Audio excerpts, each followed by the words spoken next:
오늘은 진정한 성공을 위해 꼭 필요한 단 하나의 습관에 대해 이야기해 보려고 합니다. 많은 사람들이 성공을 위한 다양한 방법들을 이야기하지만 가장 근본적이고 중요한 것은 바로 자기인식, 즉 자신을 제대로 이해하는 것입니다. 우리는 종종 이것을 간과하고 외부적인 것들에만 집중하곤 하는데, 오늘은 이 자기인식이 왜 그토록 중요한지, 그리고 어떻게 이것을 발전시킬 수 있는지 자세히 알아보도록 하겠습니다. 많은 사람들이 자신이 누구인지도 제대로 모른 채 인생의 중요한 결정들을 내립니다. 특히 관계에 있어서 이런 경향이 두드러지는데요. 우리는 자신이 관계에서 진정으로 무엇을 원하고 필요로 하는지 깊이 이해하지 못한 채 서둘러 관계에 뛰어들곤 합니다. 이것은 마치 목적지도 모른 채 여행을 떠나는 것과 같습니다. 자기 인식의 첫 단계는 우리 마음속의 다양한 목소리들을 구분하는 것입니다. 대부분의 사람들은 자신의 마음속에 여러 가지 다른 목소리들이 있다는 사실조차 모릅니다. 때로는 두려움의 목소리가, 때로는 열정의 목소리가, 때로는 이성의 목소리가 들립니다. 이러한 목소리들을 구분하고 이해하는 것만으로도 큰 진전을 이룰 수 있습니다. 진정한 힘은 자기 통제에서 옵니다. 마음과 에너지를 원하는 곳에 정확히 집중시킬 수 있는 능력, 그것이 바로 진정한 힘입니다. 외부의 상황에 흔들리지 않고, 즐거운 일에 너무 들뜨지도 않고, 어려운 일에 너무 낙담하지도 않으면서 모든 상황을 평정심을 가지고 대처할 수 있는 것, 이것이 바로 우리가 추구해야 할 진정한 강인함입니다. 마음은 완전히 훈련 가능합니다. 이것을 실제 세상에 적용할 때 우리는 필요한 순간에 명확한 관점을 가질 수 있게 됩니다. 때로는 상황을 멀리서 조망해야 하고, 때로는 가까이에서 들여다봐야 하며, 때로는 한 걸음 물러서야 한다는 것을 알게 됩니다. 바가바드 기타에는 아름다운 구절이 있습니다. 진정한 초연함은 아무것도 소유하지 않는 것이 아니라 어떤 것도 당신을 소유하지 못하게 하는 것이다. 이것은 현대사회에서 특히 중요한 가르침입니다. 얼마나 많은 사람들이 명성을 얻었다가 그 명성에 망가지는 것을 보았습니까? 단순히 모든 것을 포기하고 단순한 삶을 사는 것이 아니라 풍요로운 삶 속에서도 집착하지 않는 것, 그것이 진정한 초연함입니다. 오늘날 소셜미디어를 보면서 우리는 끊임없이 비교하고 시기하며 살아갑니다. 인스타그램이나 페이스북에서 다른 사람들의 좋아요 숫자, 약혼 소식, 결혼 소식, 몸매 등을 보면서 우리는 내면에서 파괴되어 가고 있습니다. 질투, 시기심, 자만심, 탐욕 같은 감정들로부터 자신을 정화할 수 있는 명확성을 가지는 것이 우리 시대의 가장 큰 불안과 우울, 정신건강 문제들을 해결하는 열쇠가 될 것입니다. 현대의 연구들은 고립과 과다 노출이 정신건강에 큰 영향을 미친다는 것을 보여줍니다. 오늘날 우리는 하루 동안, 과거의 평생 동안 겪었을 고통보다 더 많은 고통을 접하게 됩니다. 이것이 바로 자기 인식과 내면의 평화가 그 어느 때보다 중요한 이유입니다. 모든 사람에게는 자신만의 고유한 요소가 있습니다. 마이클 조던을 예로 들어보죠. 그는 농구에서는 최고였지만 야구로 전향했을 때는 거의 기억되지 않는 선수가 되었습니다. 이처럼 우리 각자에게는 가장 잘 맞는 환경이 있습니다. 물고기에게 아무리 좋은 저택과 벤틀리, 그리고 돈을 준다 해도 물 밖에서는 살 수 없는 것처럼 우리도 자신에게 맞는 환경에서만 진정으로 번창할 수 있습니다. 여러분의 상사는 절대로 당신은 어떤 환경에서 가장 성공적으로 일할 수 있나요? 라고 묻지 않을 것입니다. 그렇기 때문에 우리는 스스로 우리에게 맞는 환경을 만들어야 합니다. 어떤 사람은 괴너지, 고압력 환경에서 성공하고, 어떤 사람은 저에너지, 저압력 환경에서 성공합니다. 자신이 어떤 에너지 수준과 주파수에서 가장 잘 작동하는지 이해하는 것이 성공의 열쇠입니다. 이를 위해서는 세 가지 핵심 요소를 이해해야 합니다. 바로 여러분의 본질적 요소, 환경, 그리고 에너지입니다. 무언가가 잘못되고 있다고 느낄 때마다 이 세 가지를 점검해 보세요. 내 본질적 요소가 균형을 잃었나? 내 환경이 맞지 않나? 내 에너지가 균형을 잃었나? 이 세 가지 질문은 문제를 해결하는 훌륭한 도구가 될 것입니다. 최고 수준의 공감과 사랑, 연민은 사람들이 있는 그대로의 모습으로 받아들이는 것입니다. 그들에게 변화를 요구하는 것이 아니라 현재의 모습 그대로를 이해하고 받아들이는 것이죠.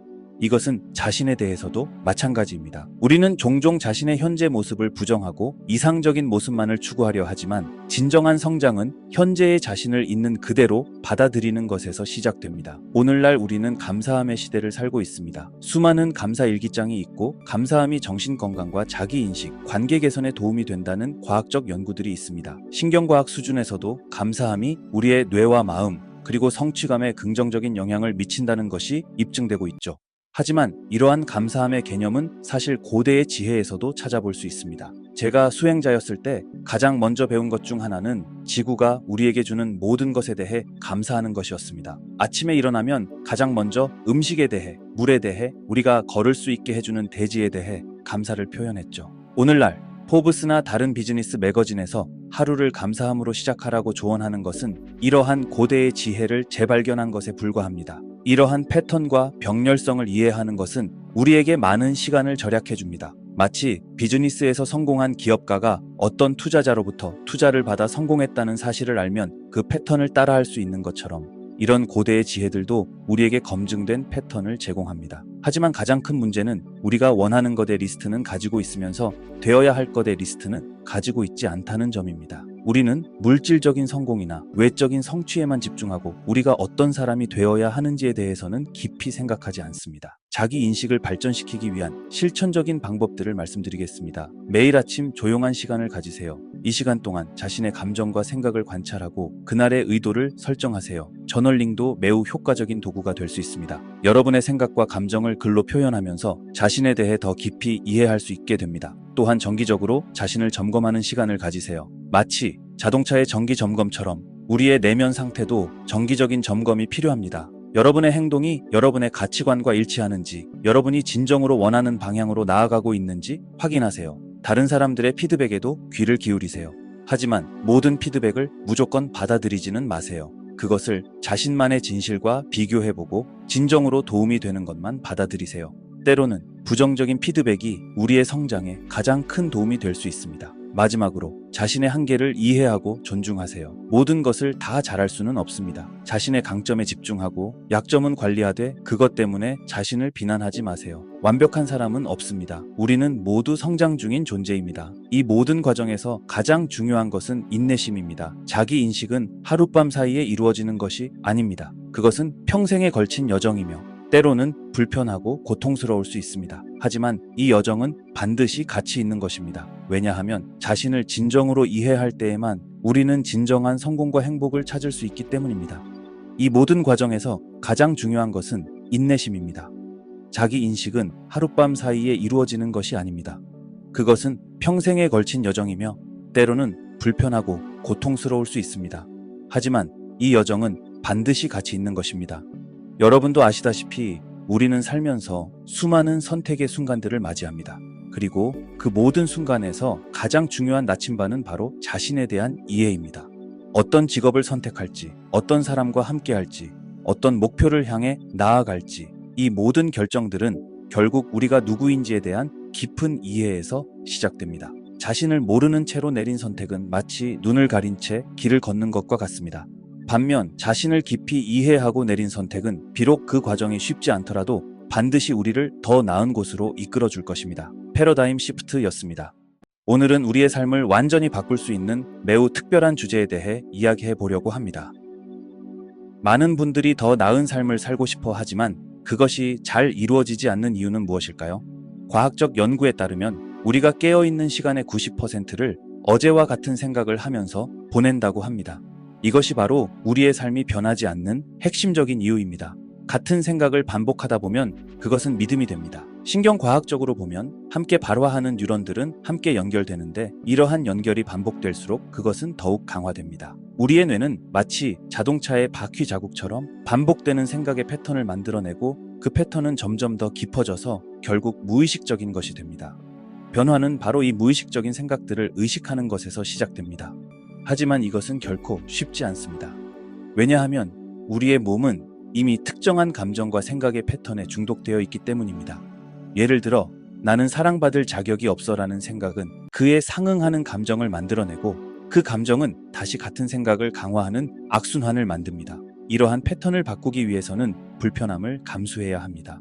오래된 패턴에서 벗어나는 것은 마치 안전한 영역을 벗어나는 것과 같습니다. 여러분이 새로운 선택을 하고 다른 행동을 시도할 때 몸은 불편함을 느끼고 저항할 것입니다. 이것은 자연스러운 현상입니다. 우리의 뇌와 몸은 익숙한 것을 선호하기 때문입니다. 그렇다면 어떻게 이러한 패턴을 바꿀 수 있을까요? 먼저 사랑과 감사함을 느끼는 연습을 해보세요. 어떻게 느껴질까? 내가 사랑받을 자격이 있다고 느낀다면 어떻게 느껴질까? 내가 진정으로 삶에 감사함을 느낀다면 어떻게 느껴질까? 내가 풍요로움을 누릴 자격이 있다고 느낀다면 이러한 감정들을 실제 현실이 바뀌기 전에 먼저 체험해 보는 것입니다. 여기서 중요한 것은 외부 환경이 바뀌기를 기다리지 않는다는 것입니다. 대부분의 사람들은 좋은 일이 생기면 그때 행복해질 거야 라고 생각합니다.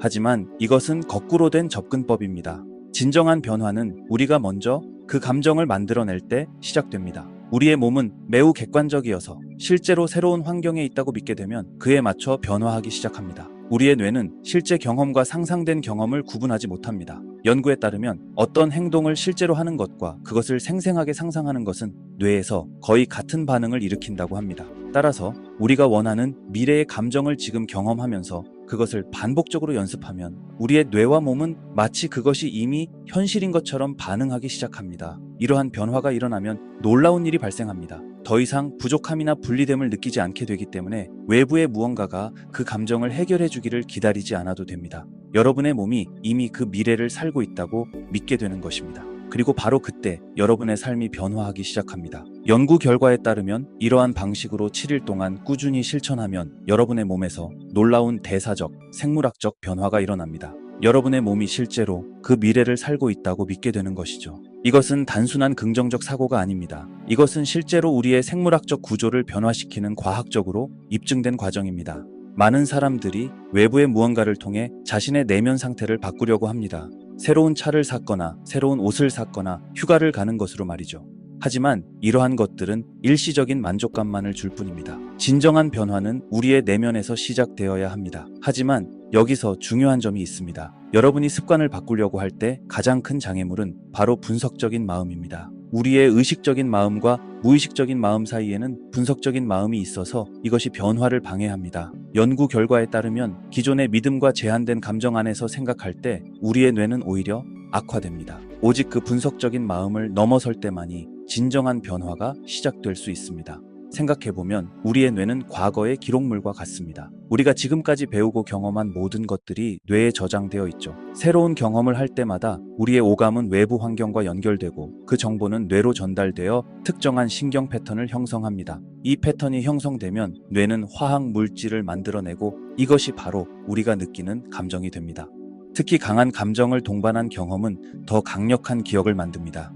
예를 들어 여러분은 9월 10일 테러가 일어났을 때 어디에 있었는지, 누구와 함께 있었는지, 그날이 며칠이었는지를 정확히 기억할 것입니다. 왜냐하면 그 순간의 강한 감정이 그 경험을 뇌에 깊이 각인시켰기 때문입니다. 우리의 생각과 감정이 결합하여 반복되면 태도가 형성됩니다. 긍정적인 생각들이 좋은 감정과 결합하면 긍정적인 태도가 만들어지고 부정적인 생각들이 나쁜 감정과 결합하면 부정적인 태도가 만들어집니다. 이러한 태도들이 모여서 믿음 체계를 형성하게 됩니다. 믿음은 단순히 반복적으로 생각하는 것이 뇌의 하드웨어처럼 새겨진 것입니다. 그리고 이러한 믿음들은 과거의 경험을 기반으로 하기 때문에 우리의 믿음의 경계는 곧 우리가 느끼는 감정의 경계가 됩니다. 그래서 우리의 믿음이 도전받을 때면 그것이 옳지 않게 느껴지는 것입니다. 현재 세계적으로 지적 분열이 일어나고 있는 것도 이 때문입니다.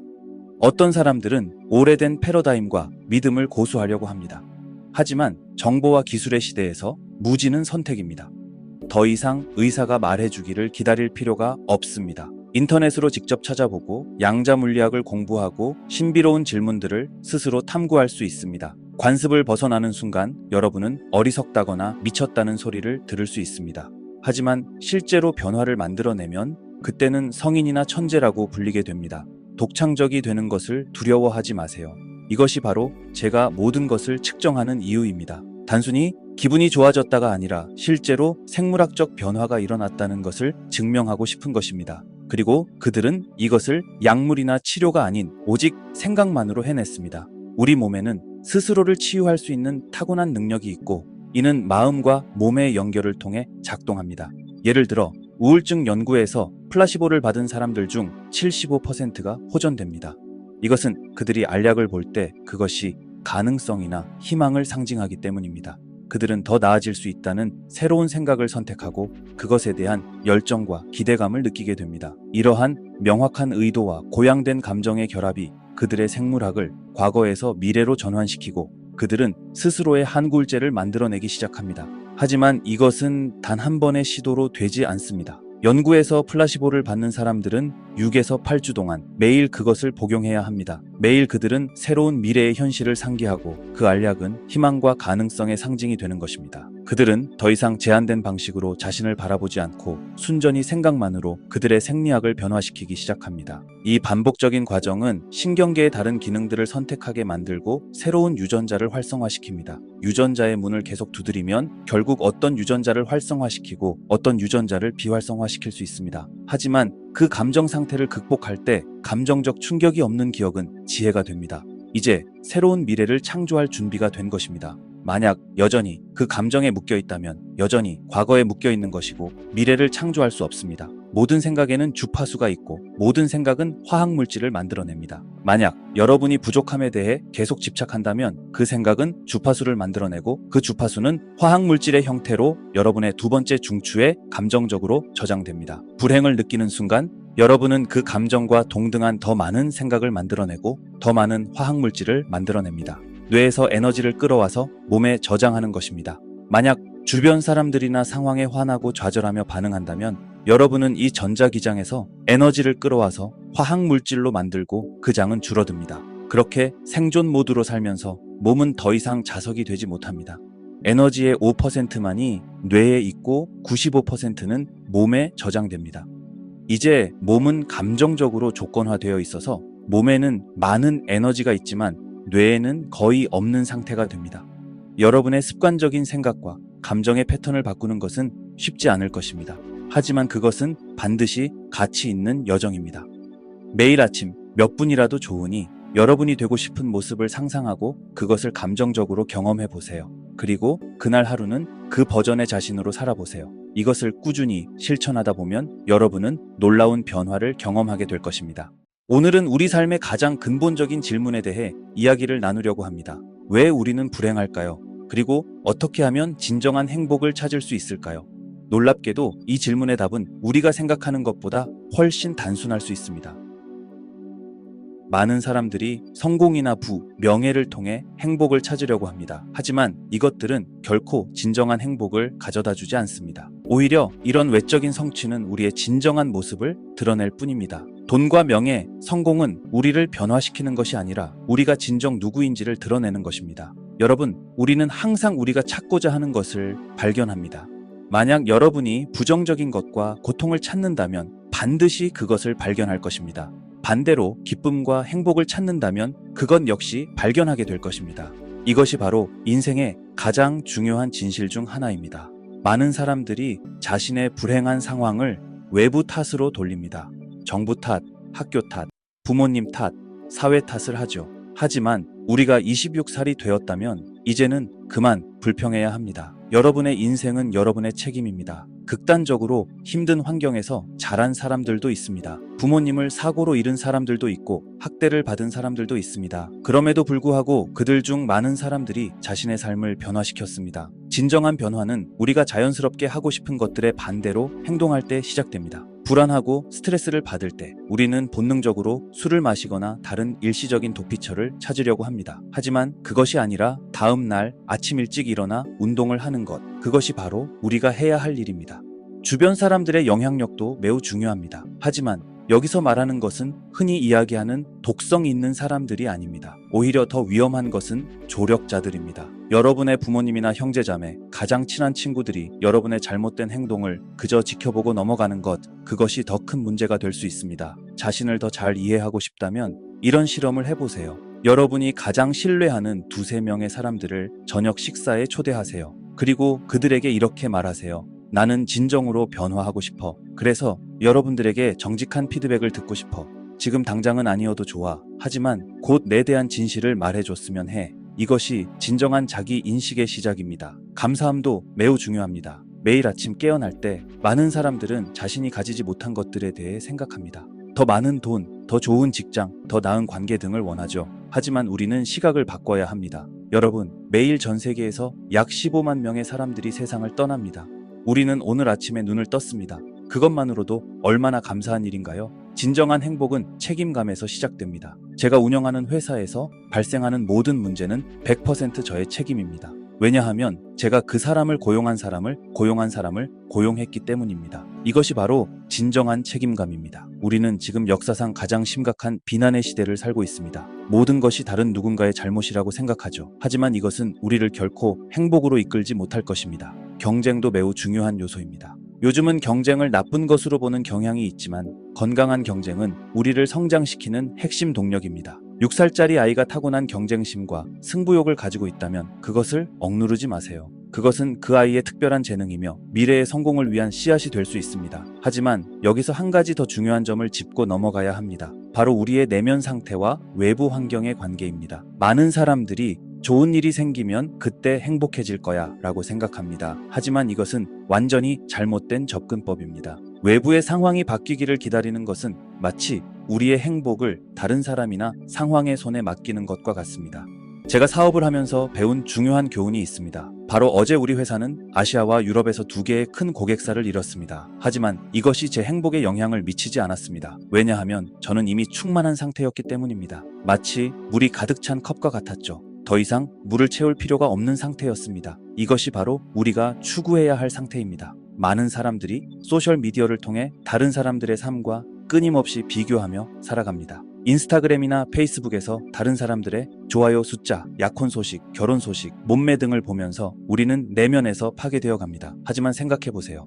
최근 케이트 미들턴의 사례처럼 우리는 너무 쉽게 다른 사람을 비난하고 판단합니다. 그런데 우리에게 무슨 자격이 있을까요? 다른 사람을 판단할 자격이 과연 우리에게 있을까요? 이것은 매우 중요한 질문입니다. 우리는 종종 누군가를 책임져야 한다고 생각합니다. 하지만 이것은 우리의 자아가 만들어낸 망상일 뿐입니다. 심지어 부모와 자녀 관계에서도 우리가 완전히 통제하고 책임질 수 있는 것은 없습니다. 우리가 할 수 있는 것은 최선을 다해 긍정적인 영향을 미치는 것뿐입니다. 분노나 부정적인 감정의 근원을 이해하는 것도 매우 중요합니다. 이러한 감정들은 항상 약함에서 비롯됩니다. 만약 누군가가 길거리에서 갑자기 여러분을 때린다면 제가 먼저 생각하는 것은 이 사람이 얼마나 힘든 상황에 처해 있길래 이런 행동을 하는 걸까?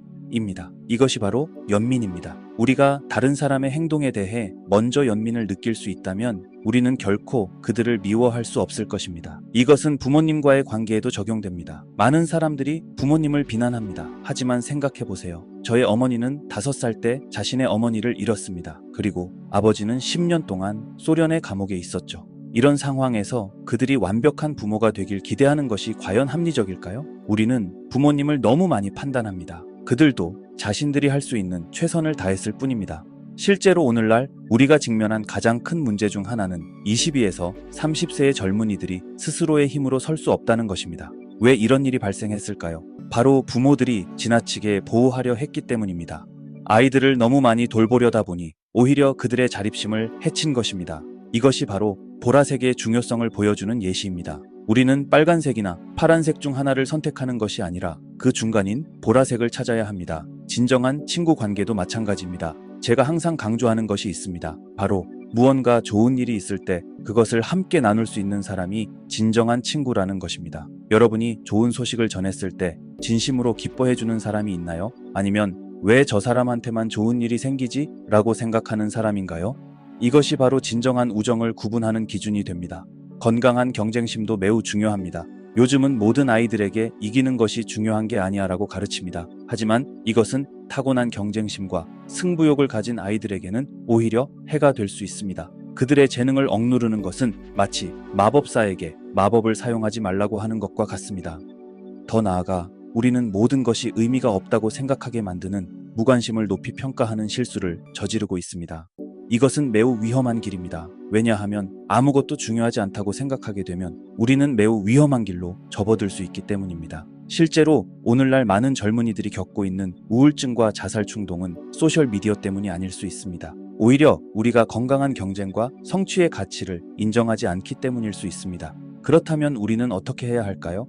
첫째, 자신의 내면의 소리에 귀를 기울여야 합니다. 둘째, 진정한 감사함을 실천해야 합니다. 셋째, 책임감을 가져야 합니다. 넷째, 건강한 경쟁심을 인정해야 합니다. 다섯째, 진정한 사랑을 위해 싸워야 합니다. 무엇보다 중요한 것은 우리가 찾고 있는 것을 발견한다는 진실입니다. 여러분이 불행을 찾는다면 불행을 발견할 것이고 행복을 찾는다면 행복을 발견할 것입니다. 선택은 여러분의 몫입니다. 하지만 기억하세요. 우리는 모두 더 나은 삶을 살 자격이 있습니다. 그리고 그것은 지금 이 순간 여러분의 선택으로부터 시작됩니다. 패러다임 시프트였습니다. 오늘은 알렉스 홀모치의 통찰력 있는 교훈들을 통해 성공, 개인의 성장, 그리고 목표 달성에 대한 여러분의 생각을 완전히 바꿔줄 내용을 준비했습니다. 오늘 이야기는 여러분의 인생을 변화시킬 수 있는 강력한 통찰력으로 가득합니다. 많은 분들이 성공한 사람들의 조언을 듣고 따라하려고 하지만 대부분 그들이 현재 하고 있는 것만 보고 모방하려 합니다. 성공자의 현재 모습만 보고 똑같이 하려는 것은 마치 100층 빌딩의 꼭대기만 보고 그곳에 도달하려는 것과 같습니다. 우리가 진정으로 주목해야 할 것은 그들이 여러분의 위치에 있었을 때 무엇을 했는지입니다. 50년 동안 디즈니에서 일한 사람의 현재 조언이 아니라 그가 2년 차였을 때 무엇을 했는지를 알아야 합니다. 많은 사람들이 오해하고 있는 중요한 진실부터 시작하겠습니다. 컨트롤 프리크라는 말은 사실 비난이 아닙니다. 이는 낮은 기준을 가진 사람들이 높은 기준을 가진 사람들을 설명할 때 쓰는 표현일 뿐입니다. 예를 들어 한 프로젝트에서 작은 하이픈 하나가 잘못 들어간 것을 지적하는 것이 과도해 보일 수 있습니다. 하지만 그 하이픈이 수백만 개의 제품에 인쇄된다면 어떨까요? 세세한 것에 대한 관심은 결국 큰 차이를 만듭니다.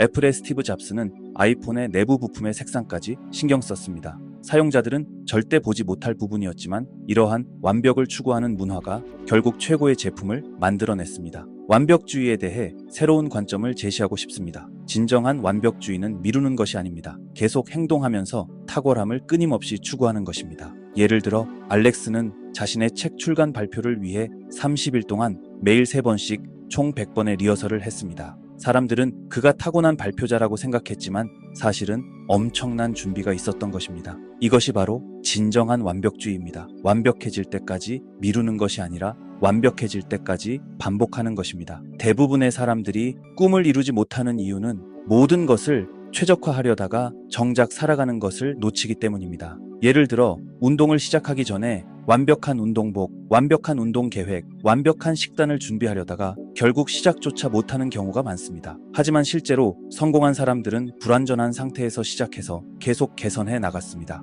알렉스는 처음 사업을 시작했을 때 체육관 바닥에서 잠을 잤습니다. 2개의 임대료를 낼 여유가 없었기 때문입니다. 완벽한 조건을 기다렸다면 그는 절대 시작하지 못했을 것입니다. 성장과 학습에 관한 중요한 개념을 소개하겠습니다. 비디오 게임을 예로 들어보겠습니다. 같은 보스와 싸우면서 계속 같은 전략을 사용하고 계속 지는 것은 학습이 아닙니다. 진정한 학습은 같은 상황에서 새로운 접근 방식을 시도하는 것입니다. 많은 사업가들이 하루 종일 일한다고 하면서 6개월 동안 같은 매출에 머물러 있다면 그들은 잘못된 일을 하고 있는 것입니다. 진정한 지능은 얼마나 빨리 행동을 변화시킬 수 있는지에 달려 있습니다. 알렉스는 자신의 체육관 사업을 운영할 때 매달 새로운 마케팅 전략을 테스트했습니다. 70%는 실패했지만 성공한 30%가 사업을 성장시켰습니다. 그는 실패를 두려워하지 않았고 각각의 실패에서 배웠습니다. 이것이 바로 진정한 학습입니다. 외로움과 다름에 대해 이야기해 보겠습니다. 특별해지고 싶은데 평범하게 살고 싶은 모순된 욕구를 가진 사람들이 많습니다. 하지만 이는 불가능합니다. 특별해지기 위해서는 다르게 살아야 하고 그것은 필연적으로 외로움을 동반합니다. 알렉스는 자신의 사업 초기에 주변 사람들과 전혀 다른 선택을 했고 많은 관계가 깨졌습니다. 그는 일요일에도 일했고 넷플릭스도 보지 않았으며 미식축구 경기도 보지 않았습니다. 하지만 그것이 그의 성공의 토대가 되었습니다. 많은 사람들이 균형 잡힌 삶을 이야기하지만 때로는 의도적으로 불균형한 삶을 살아야 합니다. 알렉스는 결혼 초기 3년 동안 사업이 결혼보다 우선순위라고 말했습니다. 지금은 그 생각이 바뀌었지만 그 시기에 집중이 없었다면 현재의 성공도 없었을 것입니다. 노력의 인정에 대해 현실적인 이야기를 해보겠습니다. 2022년까지 알렉스의 콘텐츠는 그다지 주목받지 못했습니다. 하지만 2023년에 그의 시청자의 85%가 새로 유입되었습니다. 이는 무엇을 의미할까요? 여러분이 지금 보지 못하는 결과물이 언젠가는 폭발적으로 나타날 수 있다는 것입니다. 성공은 복리식으로 찾아옵니다. 처음에는 아무것도 변하지 않는 것 같지만 어느 순간 모든 것이 한꺼번에 변하기 시작합니다. 양과 품질의 관계에 대해 흥미로운 실험 결과를 소개하겠습니다. 도예 수업에서 한 그룹은 완벽한 도자기 하나를 만들어야 했고 다른 그룹은 가능한 한 많은 도자기를 만들어야 했습니다. 놀랍게도 많은 도자기를 만든 그룹이 더 높은 품질의 작품을 만들어냈습니다. 이는 실제 행동을 통한 학습이 얼마나 중요한지 보여줍니다. 알렉스는 이 원칙을 콘텐츠 제작에도 적용했습니다. 하나의 완벽한 콘텐츠를 만들기보다는 많은 콘텐츠를 만들면서 자연스럽게 품질을 높여갔습니다. 의심과 불확실성은 성장의 자연스러운 동반자입니다. 여러분이 배고프고 스트레스 받고 피곤하고 좌절감을 느끼나요? 축하합니다. 여러분은 인간입니다. 이런 감정들은 문제가 아니라 성장의 신호입니다. 예를 들어 운동할 때 근육의 불편함이 성장의 신호인 것처럼 정신적 불편함은 개인적 성장의 신호일 수 있습니다. 많은 사람들이 SSRI와 같은 약물에 의존하려 합니다. 하지만 알렉스는 이것이 근본적인 해결책이 아니라고 믿습니다. 불안감을 느낄 때 약을 먹는 대신 그 불안감의 원인이 되는 문제를 해결해야 합니다. 100년 전에는 이런 약들이 없었지만 사람들은 여전히 삶을 살아갔고 오히려 더 행복했을 수 있습니다. 성공한 사람들의 공통점 중 하나는 지루한 일을 견딜 수 있는 능력입니다. 마이클 펠프스는 수영장에서 매일 같은 동작을 수천 번 반복했습니다. 성공한 사업가들은 매일 이메일을 확인하고 팔로우업을 합니다. 화려해 보이는 성공 뒤에는 지루하지만 꾸준히 해야 하는 일들이 있습니다. 알렉스는 이것을 황금 비비들이라고 부릅니다. 하나의 큰 성공이 아니라 수백 개의 작은 개선들이 모여 큰 성공을 만듭니다. 열정을 찾는 것에 대한 오해를 바로잡고 싶습니다. 열정은 우연히 발견되는 것이 아닙니다. 처음에는 형편없더라도 계속 노력하면서 실력이 늘고 그러다 보면 자연스럽게 좋아하게 됩니다. 알렉스는 처음 체육관 사업을 시작했을 때 열정이 있었지만 실제로 일을 시작하자 그 열정은 사라졌습니다. 하지만 계속 일하면서 새로운 종류의 열정이 생겼습니다. 이는 더 깊고 진정성 있는 것이었습니다. 성공을 위한 또 다른 중요한 요소는 자신의 의견을 더 중요하게 여기는 것입니다. 다른 사람들의 의견에 너무 신경 쓰다 보면 자신만의 독특한 관점을 잃어버리기 쉽습니다. 테슬라는 수백 개의 소송에 직면해 있지만 이는 성공의 필연적인 부산물입니다. 새로운 것을 만들려고 하면 반대에 부딪히는 것은 자연스러운 일입니다. 알렉스는 자신의 모든 투자와 사업 결정에서 가장 서사적인 이야기가 될 수 있는 것을 선택한다고 합니다. 이는 단순히 허영심이 아니라 진정으로 의미 있는 일을 하기 위한 기준입니다. 진실성에 대해 이야기해 보겠습니다. 알렉스는 사회적 관습이나 거짓말로 포장된 친절보다는 진실을 선호합니다. 예를 들어 파티에 가기 싫을 때 거짓 핑계를 대는 대신 단순히 가기 싫다고 말하는 것입니다. 이는 불편할 수 있지만 장기적으로는 더 건강한 관계를 만듭니다. 당신의 말이 진정성을 가지려면 때로는 불편한 진실도 말할 수 있어야 합니다. 마지막으로 성공은 매일의 동기부여가 아닌 일관된 행동에서 옵니다. 마이클 프레이저는 자신이 매일 운동하는 것을 좋아하지 않는다고 말했습니다. 하지만 그는 그저 운동을 합니다. 이것이 진정한 규율입니다. 모든 것이 완벽해질 때까지, 준비된 느낌이 들 때까지, 다른 사람들의 승인을 받을 때까지 기다리지 마세요. 이것이 바로 대부분의 사람들이 실패하는 지점입니다. 알렉스는 자신의 첫 사업을 시작할 때 이런 마음가짐을 가졌습니다. 만약 실패하더라도 비즈니스 스쿨에 지원할 때 훌륭한 스토리가 될 것이다. 이런 생각은 실패에 대한 두려움을 줄여주었습니다. 최악의 시나리오를 생각해 보세요. 모든 것을 잃는다고 해도 우버를 운전하거나 다른 일을 하면서 다시 시작할 수 있습니다. 실패는 끝이 아니라 새로운 시작입니다. 많은 사람들이 행복을 추구하는 것에 집착합니다. 하지만 알렉스는 다른 관점을 제시합니다. 그는 대학 시절 행복에 대해 연구하고 긍정 심리학에 깊이 빠져들었지만 오히려 더 우울해졌습니다. 어느 날 그는 행복하지 않은 것을 받아들이기로 했고 놀랍게도 그 후에 더 평화로워졌습니다. 행복을 추구하는 것 자체가 불행의 원인이 될 수 있습니다. 성공한 사람들의 또 다른 특징은 시즌 오브 노를 받아들인다는 것입니다. 이는 자신의 목표를 위해 다른 모든 것들을 과감히 거절하는 기간을 의미합니다. 사람들은 이것을 불균형하다고 비난하지만 그것이 바로 요점입니다. 평범한 결과를 원한다면 평범한 선택을 하면 되지만 비범한 결과를 원한다면 비범한 선택을 해야 합니다. 시간의 가치에 대해서도 주목할 만한 통찰이 있습니다. 알렉스는 자신의 시간당 수익을 매우 명확하게 계산했습니다. 예를 들어 그가 30분 동안 고객 상담을 해서 $500의 수익을 낼 수 있다면 시간당 가치가 100만 원 정도가 되는 셈입니다. 그래서 그는 그보다 낮은 가치를 창출하는 모든 업무는 다른 사람에게 위임했습니다. 이것이 바로 부자들의 사고방식입니다. 그들은 자신의 시간 가치를 정확히 알고 있습니다. 많은 사람들이 신드롬이나 트라우마라는 단어를 쉽게 사용합니다. 하지만 알렉스는 트라우마를 행동을 영구적으로 변화시키는 처벌적 사건으로 정의합니다. 예를 들어 어린이가 뜨거운 난로를 만지고 화상을 입은 후 다시는 만지지 않는 것처럼요. 트라우마는 단순히 가속화된 학습일 수 있습니다. 사업에서 성공하기 위해서는 하나의 완벽한 해결책을 찾으려 하지 마세요. 대신 수많은 작은 개선들을 쌓아가는 것이 중요합니다. LX는 이것을 황금 비비 전략이라고 부릅니다.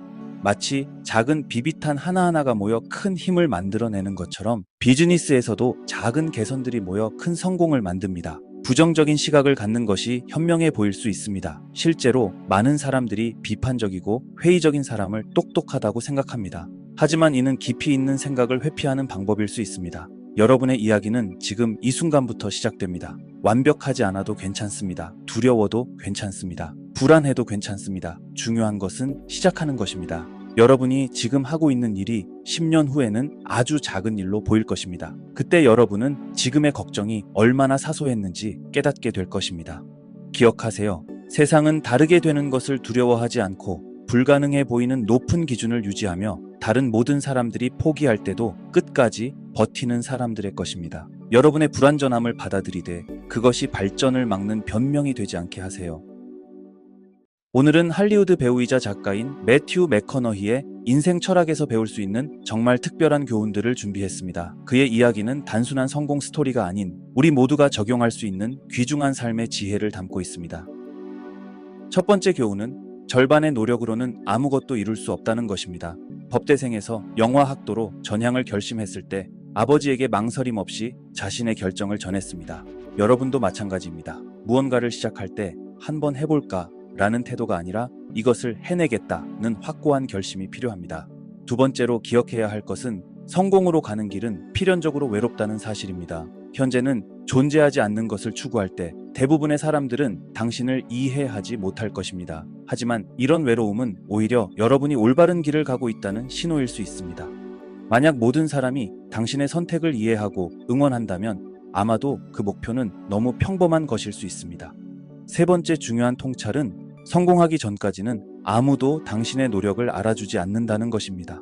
매튜의 경우도 2022년까지는 그다지 주목받지 못했지만 2023년에 갑자기 폭발적인 성장을 경험했습니다. 여러분도 지금 당장 결과가 보이지 않더라도 꾸준히 노력을 쌓아가는 것이 중요합니다. 힘든 시기를 극복하는 방법에 대해서도 주목할 만한 조언이 있습니다. 위기 상황에서도 유머를 잃지 않는 것이 중요하다고 말합니다.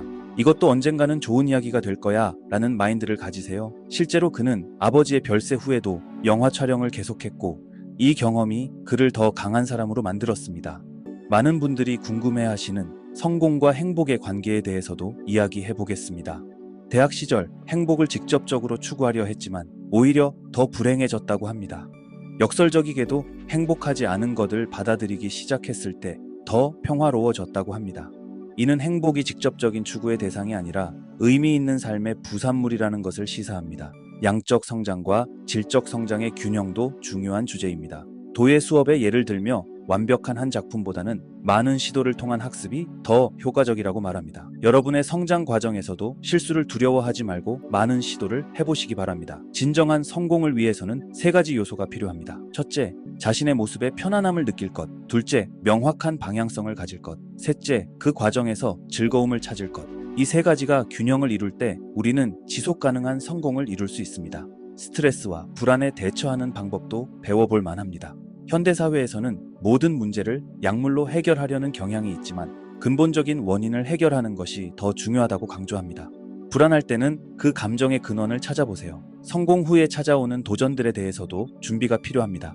많은 사람들이 성공을 꿈꾸지만 성공 후의 고립감이나 정체성의 혼란에 대해서는 생각하지 않습니다. 이를 극복하기 위해 매일 아침 글쓰기를 통해 자신을 돌아보는 시간을 가집니다. 가장 중요한 것은 현재에 충실한 것입니다. 우리는 종종 과거의 실수나 미래의 걱정에 사로잡혀 현재를 놓치곤 합니다. 하지만 진정한 변화는 현재 순간에 집중할 때 일어납니다. 여러분의 인생은 지금 이 순간부터 시작됩니다. 특히 성공을 향한 여정에서 주목해야 할 중요한 부분이 있습니다. 바로 실행의 질입니다. 자신의 영화 준비 과정을 예로 들며 이를 설명합니다. 그는 한 영화의 작은 역할을 위해 캐릭터의 전체 인생을 상상하고 연구했습니다. 그 결과 세 줄의 대사였던 역할이 영화의 중요한 캐릭터로 발전했죠. 여러분도 어떤 일을 할 때 이 정도면 되겠지라는 생각보다는 최선을 다했는가를 항상 자문해 보시기 바랍니다.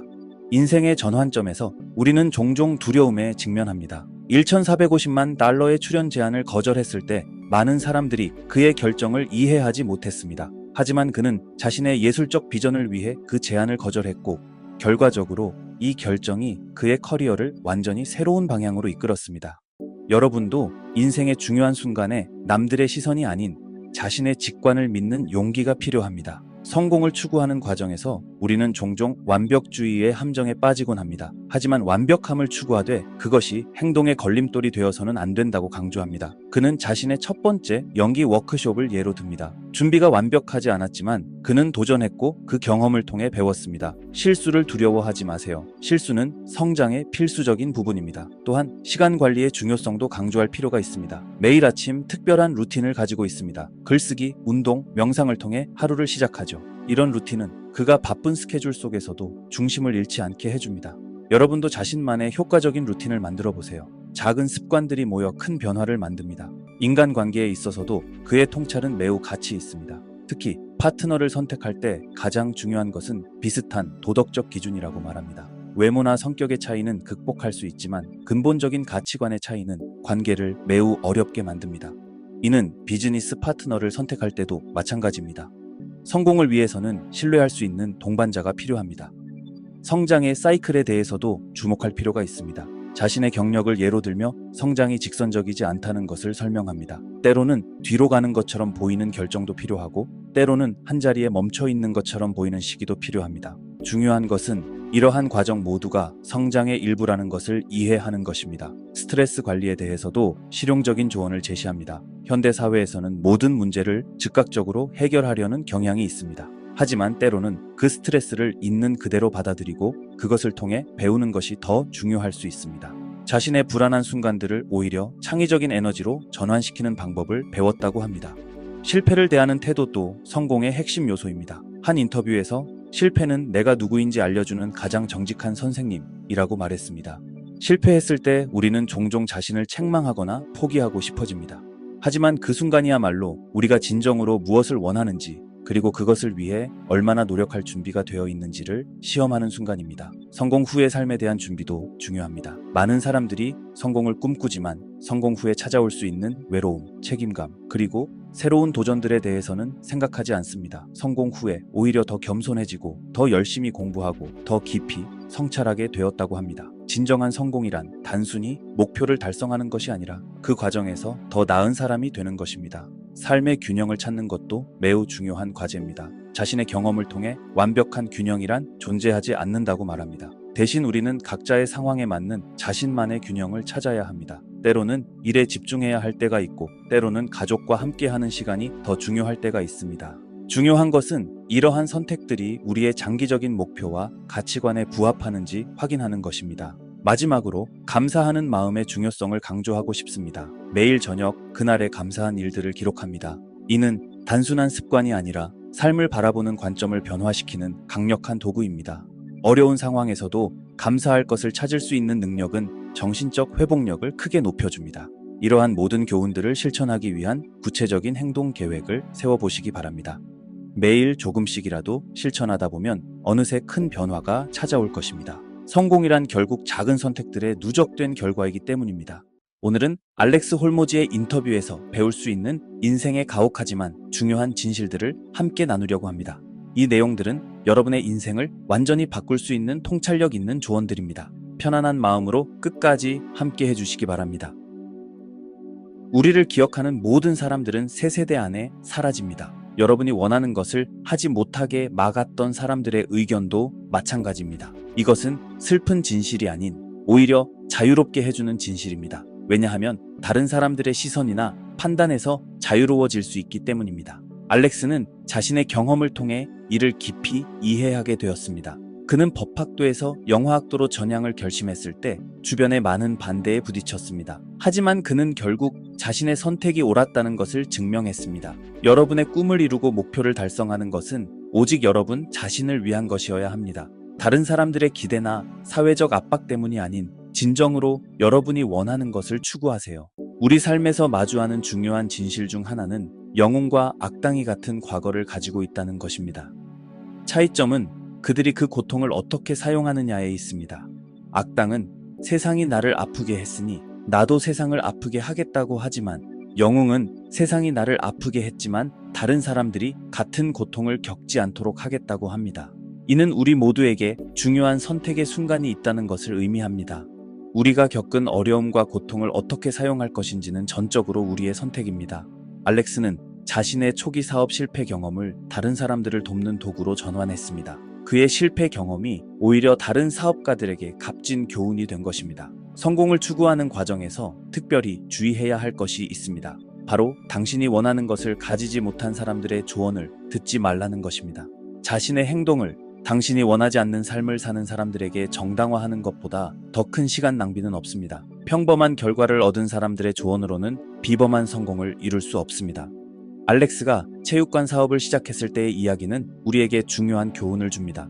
많은 사람들이 실패할 거라고 했지만 그는 그들의 의견이 아닌 자신의 비전을 믿었고 결국 성공을 이루었습니다. 이것은 우리에게 중요한 진실을 보여줍니다. 성공으로 가는 길에는 필연적으로 외로움이 따르며 아직 존재하지 않는 것을 추구할 때 대부분의 사람들은 매우 외롭다고 느낍니다. 하지만 이 외로움은 실패의 신호가 아닌 여러분이 올바른 길을 가고 있다는 신호입니다. 만약 모든 사람이 여러분의 선택을 이해하고 지지한다면 그 목표는 아마도 너무 평범한 것일 수 있습니다. 알렉스의 경험이 이를 잘 보여줍니다. 그는 처음 사업을 시작했을 때 체육관 바닥에서 잠을 자야 했습니다. 완전히 혼자였고 누구도 그의 선택을 이해하지 못했습니다. 하지만 바로 그 고독한 시간이 그의 성공의 토대가 되었습니다. 성공에 대한 또 다른 중요한 진실이 있습니다. 승리하기 전까지는 노력이 절대 인정받지 못한다는 것입니다. 모든 사람이 응원하기 전까지는 아무도 응원하지 않습니다. 알렉스의 콘텐츠는 2022년까지 그다지 주목받지 못했지만 2023년에 폭발적인 성장을 이루었습니다. 이것은 우리에게 중요한 교훈을 줍니다. 지금 당장 결과가 보이지 않더라도 꾸준히 노력을 쌓아가는 것이 중요합니다. 성공은 복리식으로 찾아옵니다.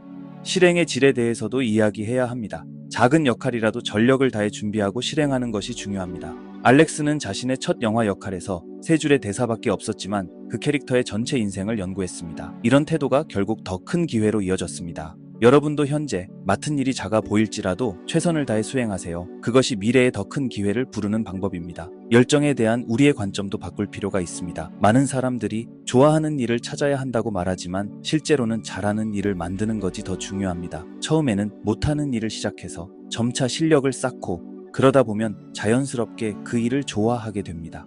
알렉스는 처음 영업을 시작했을 때 전혀 자신이 없었지만 지금은 그 분야의 전문가가 되었습니다. 실패에 대한 두려움도 극복해야 합니다. 실패는 끝이 아니라 새로운 시작입니다. 알렉스는 첫 사업을 시작할 때 실패하더라도 비즈니스 스쿨에 지원할 때 훌륭한 스토리가 될 것이다 라는 마인드를 가졌습니다.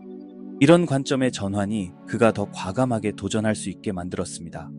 자기 존중에 대해서도 깊이 생각해 볼 필요가 있습니다.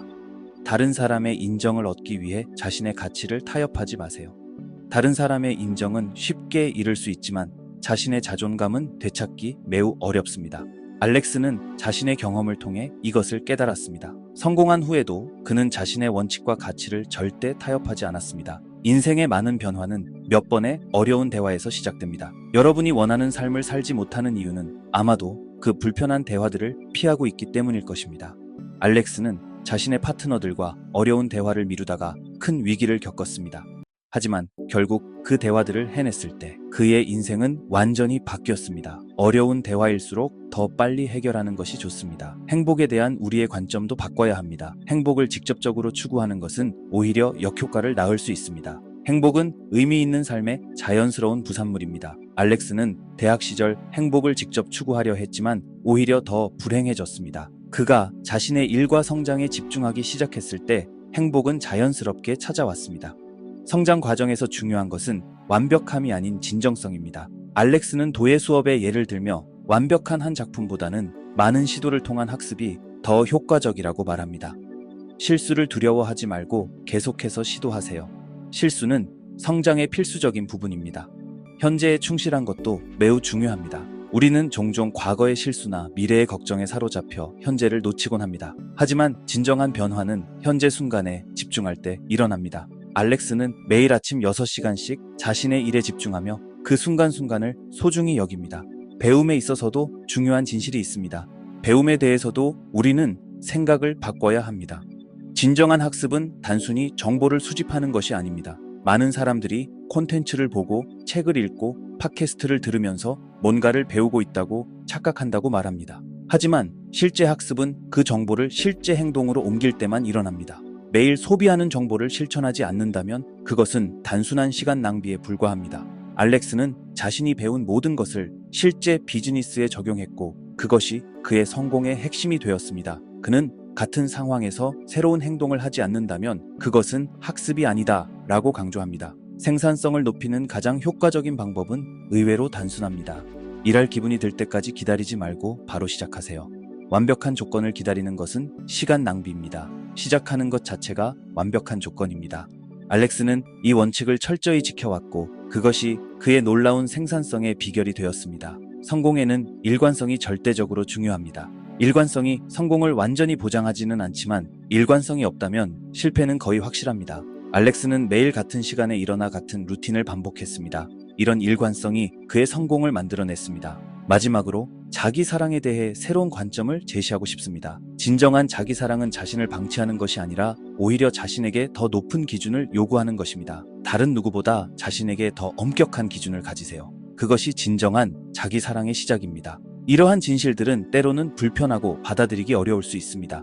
하지만 이를 이해하고 받아들일 때 우리는 진정한 성장과 성공을 이룰 수 있습니다. 여러분의 인생을 변화시키는 것은 바로 지금 이 순간부터 시작됩니다. 패러다임 시프트였습니다. 오늘은 전 세계 수백만 구독자들에게 금융 교육을 제공하고 있는 제스프릿 싱입니다. 그는 이민자 가정 출신으로 의대 진학을 앞두고 있었지만 자신의 열정을 따라 사업가의 길을 선택했습니다. 19살에 첫 부동산 투자를 시작으로 현재는 성공적인 사업가이자 투자자로서 수많은 사람들에게 영감을 주고 있죠. 특히 그가 운영하는 금융 뉴스레터 마켓브리프스는 복잡한 금융 정보를 누구나 이해하기 쉽게 전달하며 큰 인기를 얻고 있습니다. 그가 말하는 현대 경제 시스템에서 부자와 가난한 사람의 격차가 왜 발생하는지, 그리고 우리가 어떻게 경제적 자유를 얻을 수 있는지에 대해 이야기해 보겠습니다. 우리가 살아가는 경제 시스템은 이해하기 어려울 수 있지만 기본적인 원리를 파악하면 우리도 충분히 경제적 성공을 이룰 수 있습니다. 많은 사람들이 돈에 대해 잘못된 인식을 가지고 있거나 돈을 어떻게 다뤄야 하는지 모르는 경우가 많습니다. 먼저 현재 우리가 사용하는 돈의 본질에 대해 이해해야 합니다. 우리가 사용하는 화폐는 실제로는 정부와 연방준비은행이 관리하는 단순한 종이에 불과합니다. 여기서 흥미로운 점은 연방준비은행이 이름과 달리 실제로는 연방기관도 아니고 준비금도 없으며 일반적인 은행의 기능도 하지 않는다는 것입니다. 정부와 연방준비은행은 필요에 따라 새로운 돈을 만들어낼 수 있습니다. 이것이 바로 인플레이션의 원인이 됩니다. 실제로 2020년 팬데믹 상황에서는 전례 없는 규모의 돈이 새로 발행되었습니다. 이때 특이했던 점은 연방준비은행이 처음으로 직접 기업들의 채권을 매입하기도 했다는 것입니다. 정부가 새로운 돈을 발행하면 시중에 돈의 양이 늘어나고 그 결과 각각의 돈의 가치는 떨어지게 됩니다. 이것이 우리가 매년 생활비가 오르는 것을 체감하는 이유입니다. 월급은 약간 올랐지만 실제 구매력은 오히려 떨어지는 현상이 발생하는 것이죠. 이것은 일종의 숨겨진 세금이라고 볼 수 있습니다. 최근 조사에 따르면 미국인의 70%가 월급날까지 돈이 부족한 생활을 하고 있으며 놀랍게도 연봉 25만 달러를 버는 사람들 중 50%도 같은 상황이라고 합니다. 이는 수입의 크기가 아닌 돈을 어떻게 관리하고 투자하는지가 더 중요하다는 것을 보여줍니다. 더 충격적인 것은 많은 젊은이들이 기본적인 금융 지식조차 없다는 것입니다. 예를 들어 디트로이트의 한 공립학교에서는 대부분의 학생들이 직업은 있었지만 은행 계좌조차 없었다고 합니다. 대신 그들은 수표를 현금으로 바꾸면서 수수료를 지불하고 남은 돈을 즉시 소비하는 패턴을 보였습니다. 이런 상황에서 부자들은 더 부자가 되고 가난한 사람들은 더 가난해지는 이유는 자산의 소유 여부에 있습니다. 부자들은 현금을 보유하지 않고 대신 주식, 부동산과 같은 자산을 구매합니다. 자산이란 단순히 돈을 소비하는 것이 아니라 지속적으로 수입을 창출할 수 있는 것들을 의미합니다. 예를 들어 주식을 구매하면 회사의 성장에 따른 이익을 얻을 수 있고 부동산을 구매하면 임대료 수입을 얻을 수 있습니다. 실제로 2020년 팬데믹 상황에서도 자산을 보유한 사람들은 오히려 더 부유해졌습니다. 정부의 통화 정책으로 인해 자산 가치가 크게 상승했기 때문입니다. 특히 주목할 만한 점은 정부가 돈을 풀 때 그 돈이 어디로 흘러가는지입니다. 예를 들어 정부가 국민들에게 지원금을 지급하면 그 돈의 상당 부분이 결국 월마트, 아마존, 애플과 같은 대기업으로 흘러들어갑니다. 이는 자연스럽게 이들 기업의 주식을 보유한 투자자들에게 이익이 됩니다. 반면 대부분의 사람들은 월급을 받자마자 소비하거나 저축만 하는데 그칩니다. 많은 사람들이 제로 베이스 사고방식을 가지고 있는데 이는 통장에 돈이 있으면 무조건 써야 한다고 생각하는 것입니다. 하지만 은행에 돈을 저축하는 것만으로는 절대 인플레이션을 이길 수 없습니다. 그래서 저축의 목적을 명확히 해야 합니다. 저축은 비상금, 큰 지출을 위한 준비금, 그리고 투자를 위한 자금으로만 해야 하며 이 세 가지 목적이 아닌 저축은 오히려 당신을 가난하게 만들 뿐입니다. 특히 은퇴를 준비하는 경우에도 단순 저축이 아닌 투자가 필요합니다. 과거에는 은퇴 후 연금, 사회보장제도, 개인저축이라는 세 가지 기둥이 있었지만 현재는 연금이 거의 사라졌고 사회보장제도도 불안정한 상황입니다. 45세 이하 사람들의 경우 자신이 납부한 사회보장세가 실제로 본인의 은퇴 자금으로 이어지지 않을 수 있다는 우려도 있습니다. 401k와 같은 은퇴연금 계좌도 완벽한 해결책은 아닙니다. 실제로 401k의 창시자도 이 제도가 본래의 의도와 달리 괴물이 되어버렸다고 말했습니다.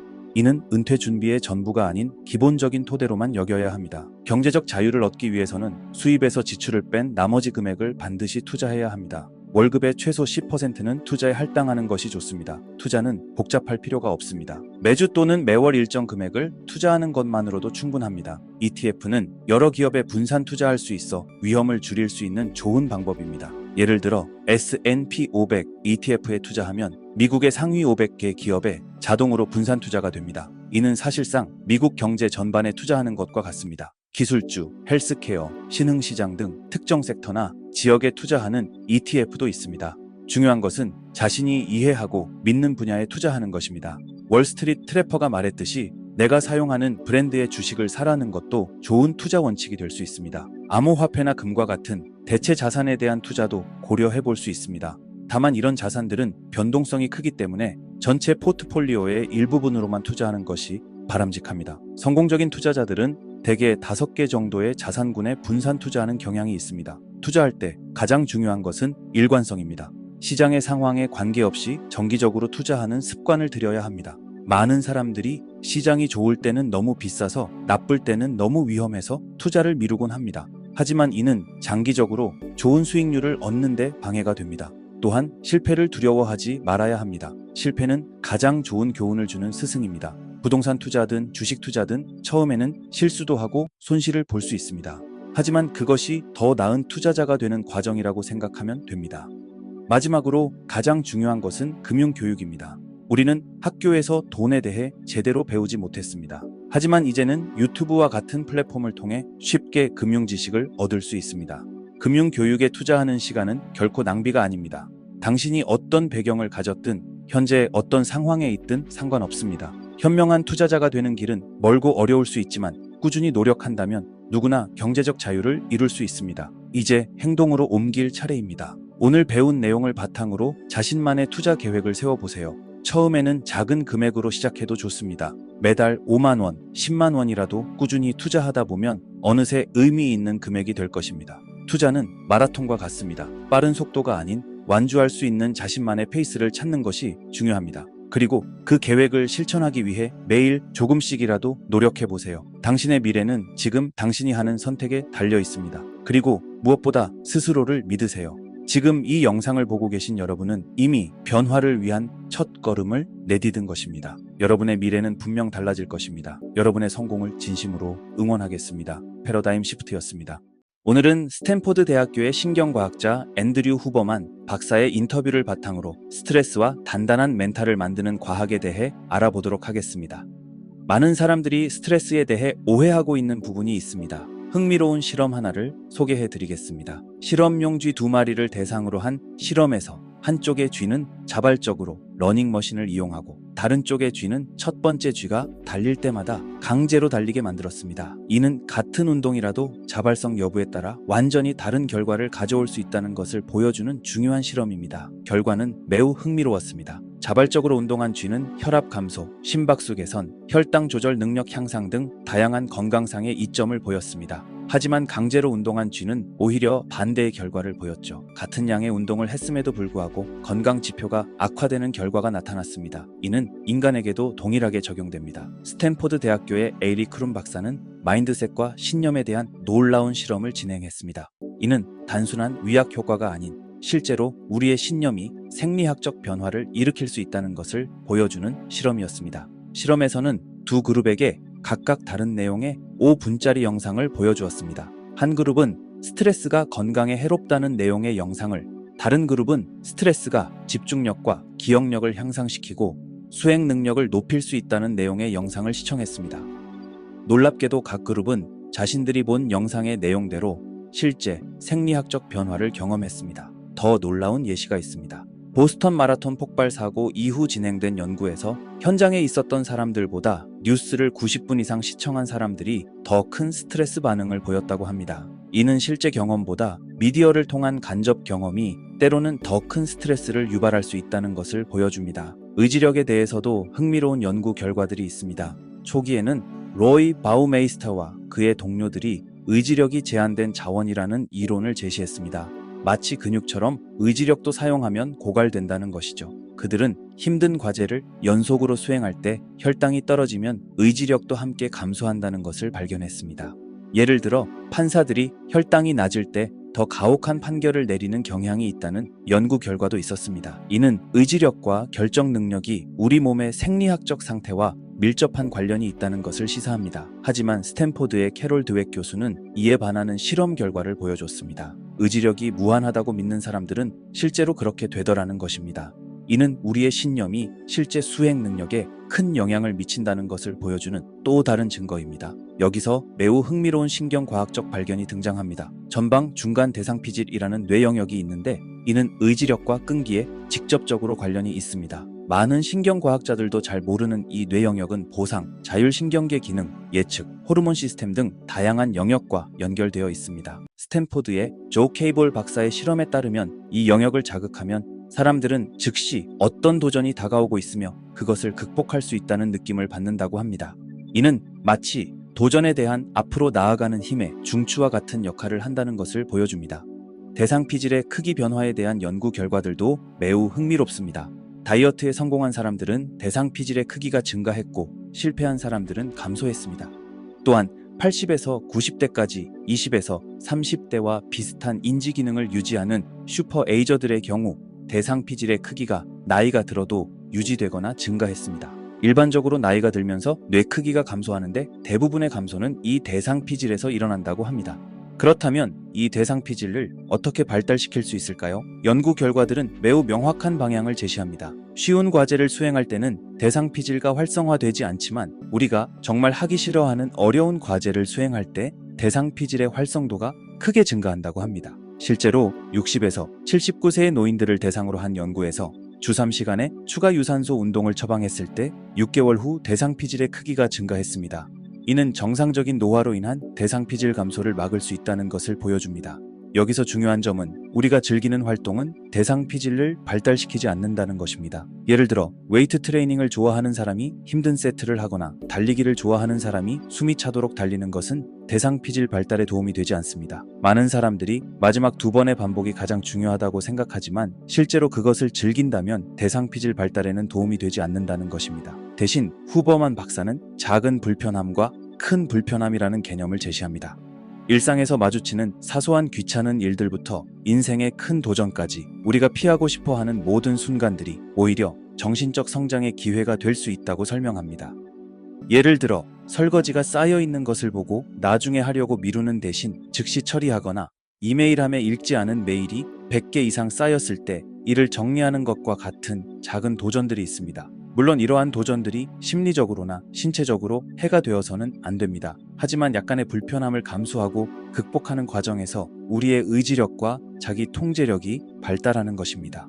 후버만 박사는 해냈다고 생각하는 그 순간에 딱 한 번만 더 라는 원칙을 강조합니다. 예를 들어 달리기를 마치고 집 앞에 도착했을 때 20m를 더 뛰는 것과 같은 작은 추가 도전이 중요하다고 설명합니다. 이는 계획했던 것을 완료한 후에 조금 더 추가로 하는 것을 의미합니다. 예를 들어 달리기를 마치고 집 앞에 도착했을 때 20m를 더 뛰는 것과 같은 작은 도전들이죠. 이때 우리 뇌는 수많은 협상을 시도하며 이를 피하려고 하지만 바로 이러한 순간이 대상 피질을 발달시키는 기회가 됩니다. 결론적으로 단단한 멘탈을 만드는 것은 우리가 즐기는 것을 하는 것이 아니라 작은 불편함들을 극복하는 과정에서 이루어집니다. 우리의 뇌는 이러한 도전들을 통해 더 강해지고 이는 삶의 모든 영역에서 더 큰 성취를 이룰 수 있게 해줍니다. 더 나아가 대상 피질은 단순히 자기 통제력이나 끈기뿐만 아니라 우리의 삶에 대한 의지와도 관련이 있을 수 있다는 이론이 제시되고 있습니다. 이는 작은 일상의 도전들이 궁극적으로 우리의 삶의 질을 향상시킬 수 있다는 것을 시사합니다. 마지막으로 후버만 박사는 이러한 멘탈 트레이닝이 단순히 개인의 성취를 위한 것이 아니라 더 나은 삶을 위한 필수적인 요소라고 강조합니다. 단단한 멘탈을 가진 사람은 스트레스 상황에서도 더 효과적으로 대처할 수 있고 장기적인 목표를 향해 꾸준히 나아갈 수 있기 때문입니다.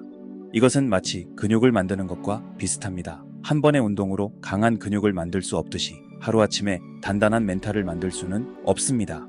하지만 일상 속 작은 도전들을 통해 우리는 점진적으로 더 강한 정신력을 기를 수 있습니다. 시작은 작은 것부터입니다. 오늘 하기 싫은 일을 미루지 않고 바로 처리해보세요. 익숙한 루틴에 작은 변화를 주어보세요.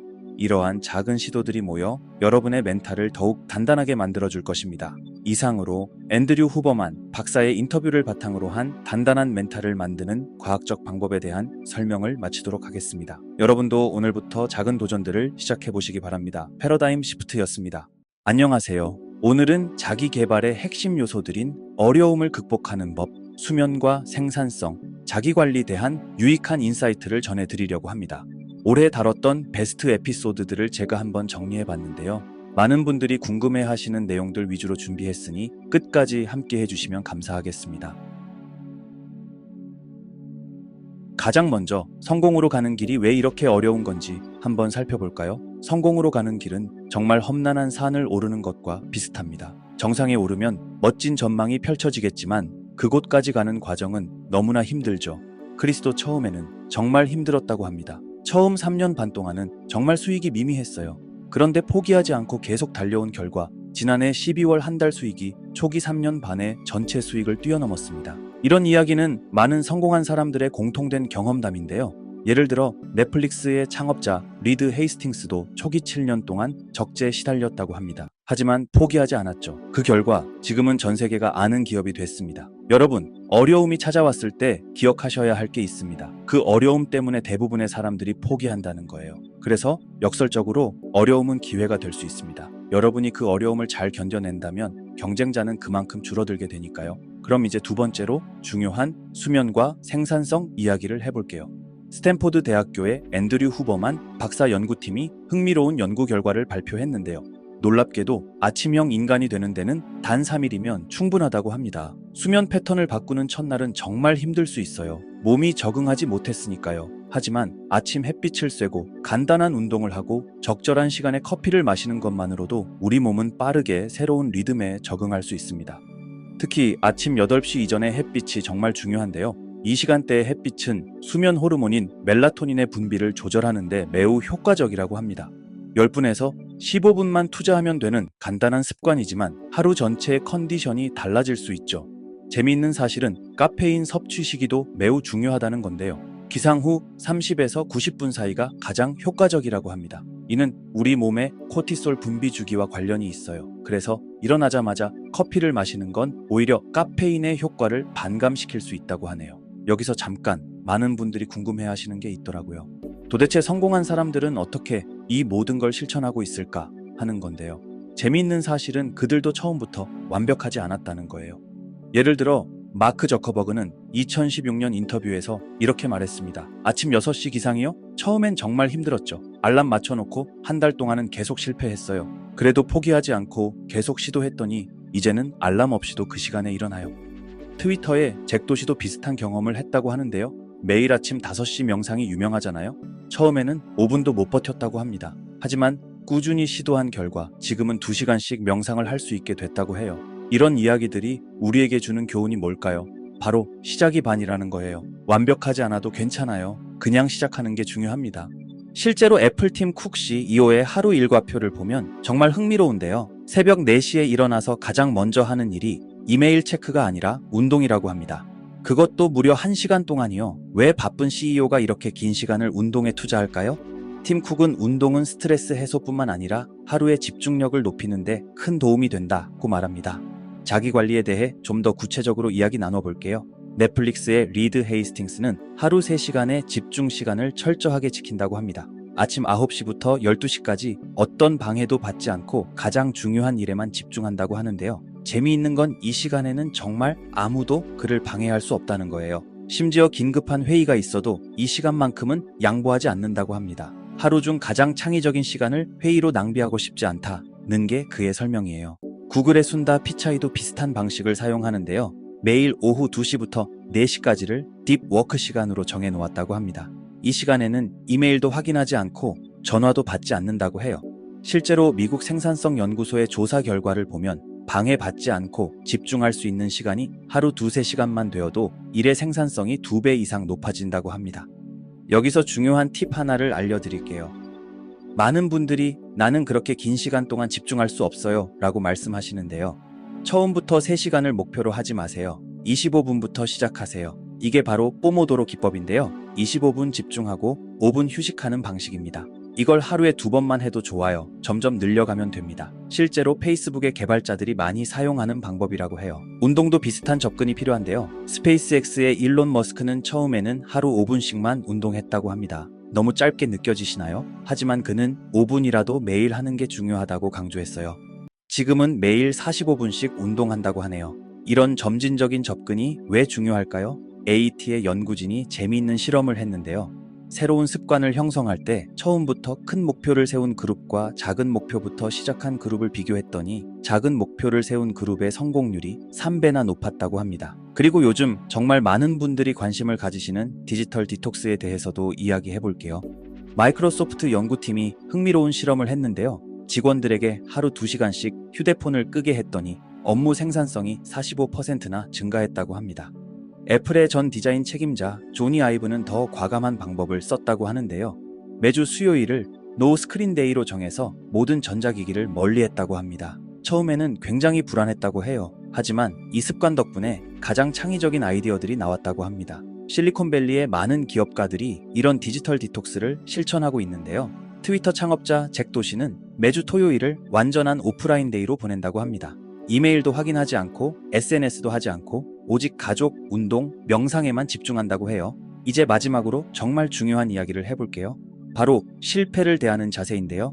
테슬라의 일론 머스크가 얼마 전 흥미로운 인터뷰를 했습니다. 스페이스X 초기에 로켓 3대가 연속으로 폭발했어요. 회사 자금도 거의 바닥났죠. 하지만 저는 매번 실패할 때마다 하나씩 배웠습니다. 그리고 그 배움이 결국 성공으로 이어졌죠. 이처럼 성공한 사람들은 실패를 두려워하지 않습니다. 오히려 실패를 배움의 기회로 받아들이죠. 물론 쉽지 않은 일이에요. 하지만 우리도 이런 마인드셋을 가질 필요가 있습니다. 여러분, 지금까지 핵심 인사이트들을 정리해 봤는데요. 이 모든 내용이 한 번에 다 되진 않을 거예요. 하나씩 차근차근 시도해 보세요. 꼭 기억하세요. 작은 변화가 큰 성공을 만듭니다. 여러분의 도전을 응원합니다. 패러다임 시프트였습니다.